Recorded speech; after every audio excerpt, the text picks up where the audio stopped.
About now, you still wired in? The climax of the Social Network movie lives in every founder's head, rent-free. Sorry, my Prada's at the cleaners! And what was your ownership share diluted down to?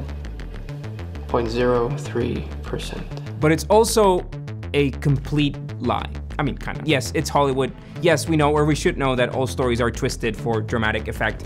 Holy shit!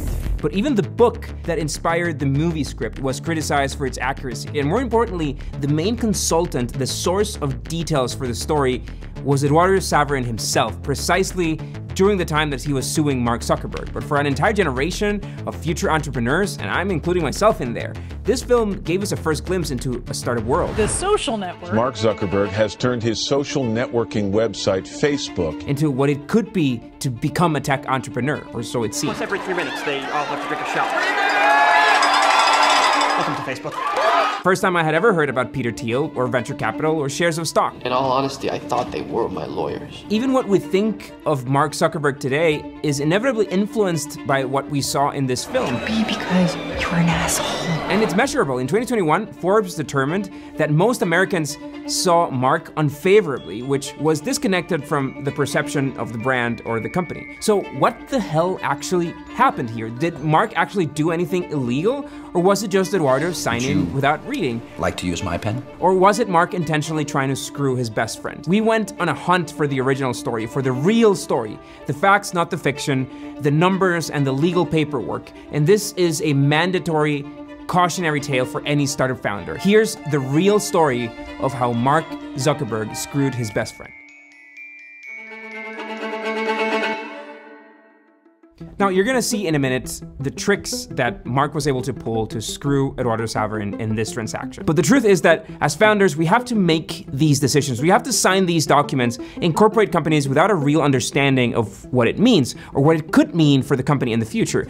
And that's where our sponsor for today comes in. FirstBase helps founders incorporate a company, stay compliant, and grow their business all inside one platform. You can streamline filings, reports, documents, you can access third-party tools that you might need to scale, and of course, raise money from top-tier VCs. FirstBase is also introducing its new Agent product, which is a business compliance solution that lets you handle compliance needs like state filings, federal taxes, foreign qualification, payroll tax registration, and a lot more. Also, tax season is quickly approaching, so if your business isn't ready, FirstBase Agent can help you file annual reports, franchise taxes, and a lot more automatically. And if you already use an old-school agent, don't worry. FirstBase does the change of agent for free so that you can enjoy all the benefits. It gives you this automated peace of mind. You can view all compliance documents in this centralized dashboard. You can eliminate cluttered drawers and missed government alerts and stop stressing about overdue fees. It's also a hassle-free payroll tax registration, which lets you quickly set up your payroll taxes, your unemployment insurance, and your withholding in each state where your business operates. If your company needs to incorporate, you can use the code Slidebean10 for a 10% off on that. And if you use the code SBAutopilot10, you can get 10% discount on the Agent Autopilot product. Or, of course, just click the link in the description to learn more. Thanks again to the FirstBase team for sponsoring today's video. Now, this video, this story, honestly is inevitably about judging. We have facts, yes, but you're gonna forge an opinion about everybody who's involved in this story. You're gonna judge, and by all means, do it. Do it in the comments. It's no wonder that the script for the movie, The Social Network, written by this guy, by the way, one of the greatest screenwriters of our time, plays during 2 lawsuits. And to understand what happened between Mark and Eduardo, we must also understand what happened with the other lawsuit. Lawsuit 1 is from the Winklevosses. We have an idea we want to talk to you about. It's called the Harvard Connection. You create your own page, interest, bio, frame. Isn't this the exact project that we were working on? And isn't this the exact person that we were working on it with? Who sued Mark for stealing their idea for a social network. And for the most part, the version of the story that's portrayed in the film is real. So the Winklevosses and Divya Narendra did reach out to Mark to build their website, Harvard Connect. Mark agreed to partner with them and to help them build their website. And after that initial conversation on November 25th, Mark sent a bunch of emails to them telling them how the project was sometimes moving along, but also not, because he was very busy. I'm also really busy tomorrow.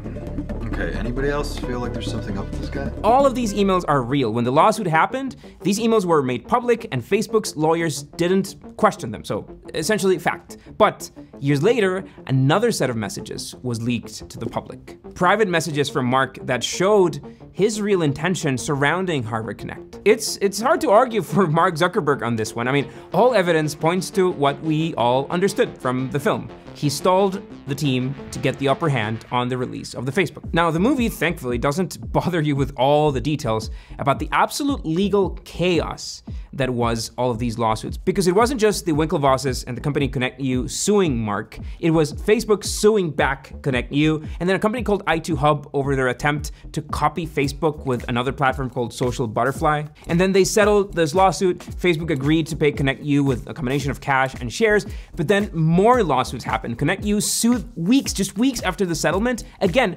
questioning the value of the shares that they have received as part of the settlement. They sued their law firm for malpractice, who actually sued them back. I mean, let me be a judge here for a sec. The Winklevosses are bad losers. They were screwed by Mark, yes, but even after their first settlement, they were still sour, and they wanted to squeeze more out of this deal. Let's gut the freaking nerd. Now, how much of Facebook should they be entitled to? I really don't know, and I really want to hear what you guys think, but the matter was finally settled by a panel of 3 judges in San Francisco years later, who ruled that they were entitled to what they agreed that they were going to be entitled to when they settled that lawsuit originally. In other words, they said no backsies. Nobody put a gun to your head back in 2008 to take however many millions of dollars. Why do these guys deserve a second viewing? The spirit of the agreement that we entered into has not been upheld by the other side.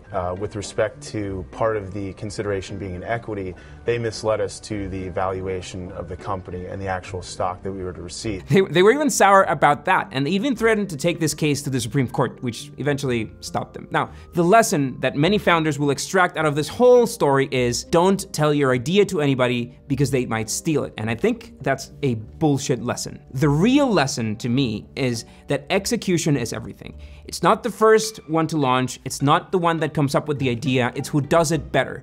More than an idea, more than how smart or how cheaty Mark might have been here.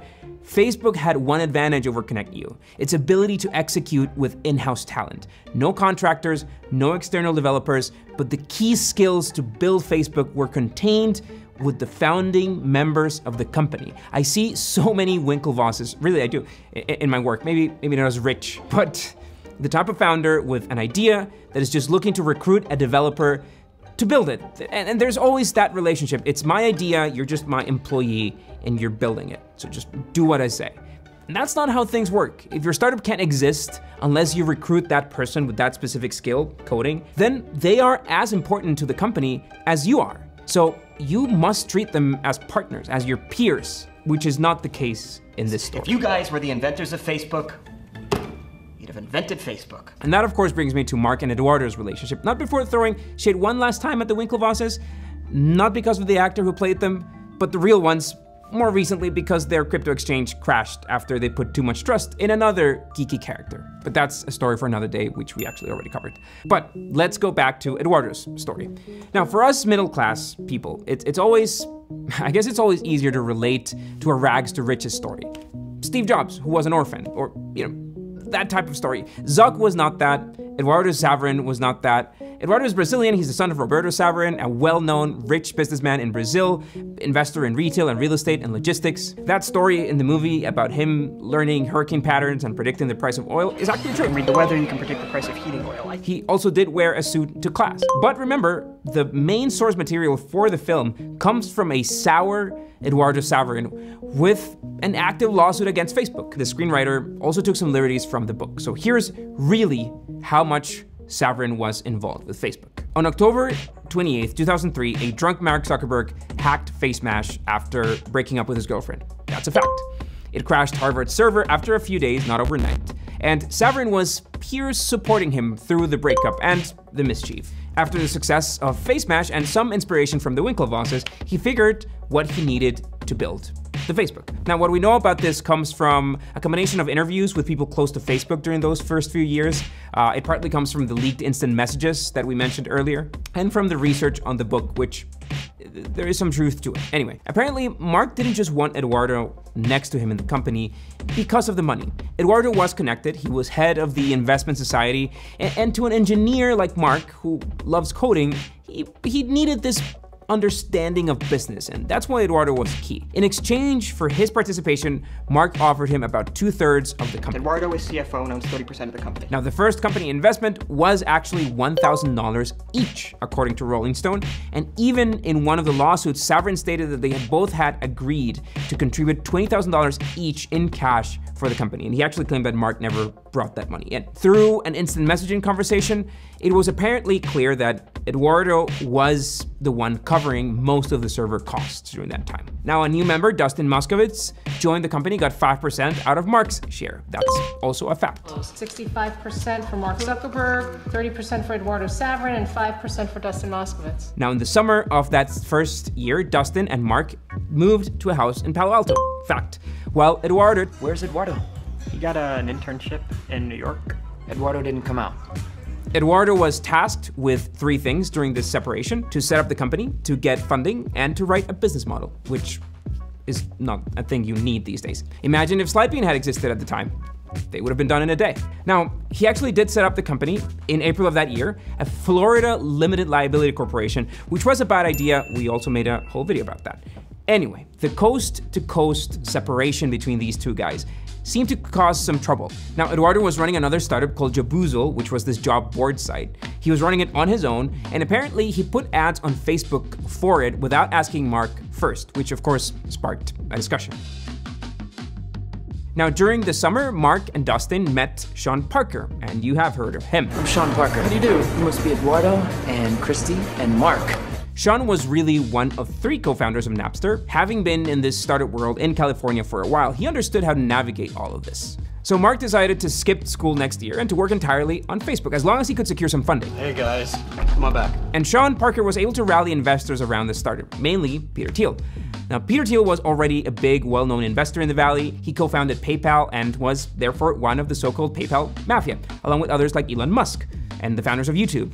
And there's a whole video about it. But there was still a problem. There was a 30% problem here, because the company's CFO, a huge chunk of the cap table, was on the other side of the country, working on a different startup, and seemingly not really interested in the Facebook. And Mark tried. Business Insider found an email from Mark offering Eduardo frequent flyer miles so that he could come to California. But regardless of what Mark thought, for a VC, 1/3 of dead equity in the company is a really, really bad deal. It means that every future round of investment, you're gonna have to explain why somebody who isn't bringing value to the business owns such a big chunk of it. It can be truly a deal breaker for investors in the future. And so Dustin Moskovitz, Mark, and Sean Parker started plotting, really, how to get Eduardo out. In Mark's head, Eduardo had failed at his job. He had a bad company structure, he hadn't secured any funding, and he hadn't written a business plan. He was kind of right, and Sean could do all these things. Heck, he already started, and he made it quite clear. Insider found several instant messages discussing this with various people. He wanted to get Eduardo out, and he did it, and here's exactly what he did. So an LLC had been created in Florida, but LLCs are really bad if you want to raise venture capital. That's true, there's no trickery in that. So it made a lot of sense to create a Delaware C corporation and have this corporation absorb the Florida LLC and its IP and the code and everything. That's fine so far. Now, LLCs and C Corps work differently in one fundamental way. An LLC is a partnership between people. The rules are set in this operation agreement that defines what percentage of the partnership each member owns. Now, they are really not shareholders, but partners with a percentage of ownership. Now, in order to change that distribution, every single time, a new agreement would need to be put in place. And this is one of the reasons why LLCs are really bad for companies that are gonna go through multiple rounds of funding, because you don't want to be rewriting this agreement all the time. Now, on a C Corp, on the other hand, distribution works by shares. When you own shares in a C Corp, you don't really transfer or sell those shares to anybody. Instead, when new investors come along, the company issues brand new shares to the new stakeholders. Now, issuing shares, creating shares, means everyone keeps the same number of shares, but since the company has created more shares, the ones that you own represent a smaller percentage than the total. This is called dilution. Your shares are essentially diluted in value. That is, again, a completely normal and expected practice.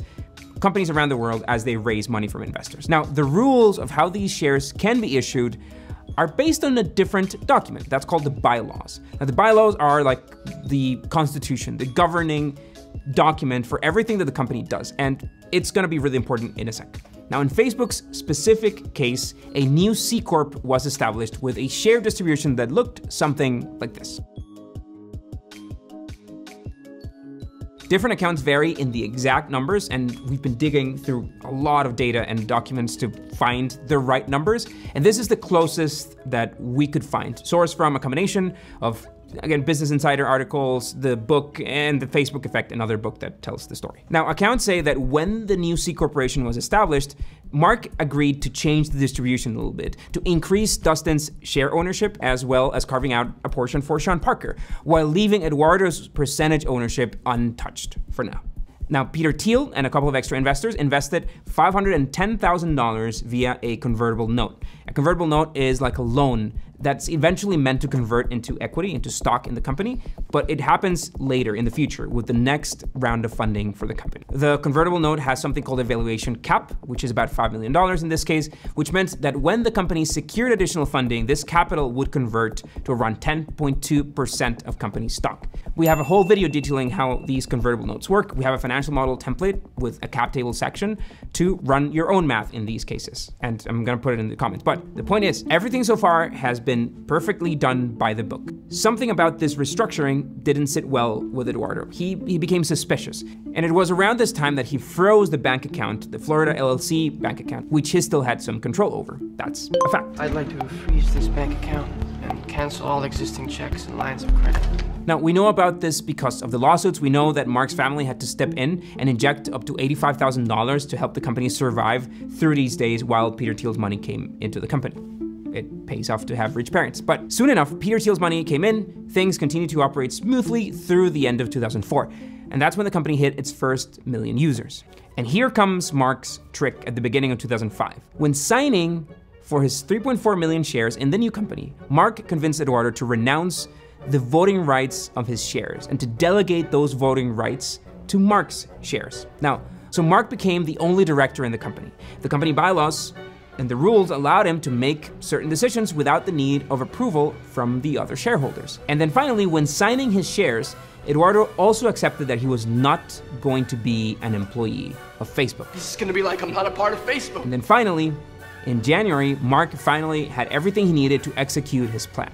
He issued millions of new shares. And he didn't need shareholder votes for this. He didn't even need to ask Peter Thiel about it, because remember, this is a convertible note. His investment is still considered a loan, so he isn't a shareholder yet. Peter Thiel and the other investors were still gonna get that 10.2% on the future round of funding. It didn't matter how the rest of the shares were distributed. This was a real master plan devised over months by the Facebook team and confirmed by many leaked messages and inspired apparently by dirty tricks that Peter Thiel had learned through his time in startups and venture capital. Now, some accounts estimate that 9 million shares were issued by Mark during this time, and the point is that these shares were to be issued as compensation to active employees in the company in exchange for staying longer or for their hard work in the business. And this is also very normal. This is called a stock option pool, which is a common method to reward employees in startups. And once again, we made a whole video about it. The difference here is that this stock option pool was huge, and it was deliberately made to benefit, to give those shares to the existing shareholders, everyone except Eduardo, to dilute his shares without him knowing, because his number of shares was not changing.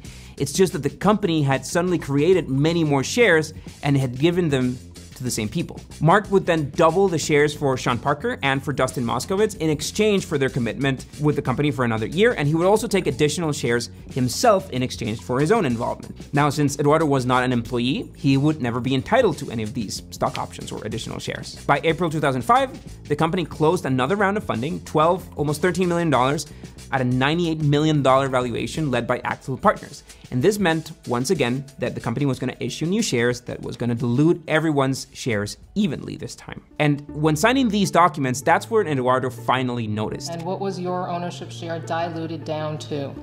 0.03%. It was never 0.3, by the way. That was just made for dramatic effect, but for the movie works honestly pretty well. He had suddenly been diluted from 30% of the company down to under 10%. This trick was dirty, but under the scope of the documents, I think it could be justified as legal. And it was really never judged by court. They reached a settlement. Now, the lawsuits were settled while the book was still in process. At some point, Facebook had even removed Saverin from the co-founder list. My name's on the masthead. You might want to check again. That's a fact, which they had to reinstate. After the settlement, Saverin stopped working with Ben. In new interviews, he speaks rather well of Mark. He says that there are no hard feelings, but damage was clearly already done. Now, it's unclear how many shares Eduardo got after the settlement, but here's how the cap table looked when Facebook went public in the stock market with a $104 billion valuation. Eduardo's cut was 5%. That's $5 billion for a $15,000 investment and not a lot of help. Eduardo, by the way, is a nationalized American, and when being in America required him to pay a few hundred of millions of dollars in taxes, he figured that it was just simpler to renounce his US citizenship and move to Singapore where there's no dividend tax. As for Mark, when Facebook IPO'd, he still had 29% of the company. This made him officially one of the youngest billionaires in the world, and the same was for the original founding team. Now, Aaron Sorkin, again, one of the greatest screenwriters of our time, adapted the script from the book that came out of Eduardo's side of the story. It was called The Accidental Billionaires. What's special about it is that it captures this unique moment, this moment of an angry, desperate Eduardo trying desperately to sink Mark for what he did to him. Now, you'll read dozens of articles online blasting the author, questioning the veracity or the exaggerations in the book, but after everyone became a billionaire, except for the Winklevosses, I guess many of them stopped complaining. The Social Network, the film, is brilliantly written to cause this clash of feelings. It's designed to leave the role of the antagonist open. Some of you will side with Mark because you identify with his nerdy character or because you like Jesse Eisenberg. Sorry. You ever end up seeing the film, the Social Network? Yeah, I did. It was interesting. But some of you will side with Eduardo. He has a valid case. An agreement is an agreement, and Mark intentionally schemed to walk out of it. I don't know if Sean Parker is a douchebag, as Justin Timberlake portrayed him, but who is the antagonist? Who is the good guy here? Comment away, guys. See you next week.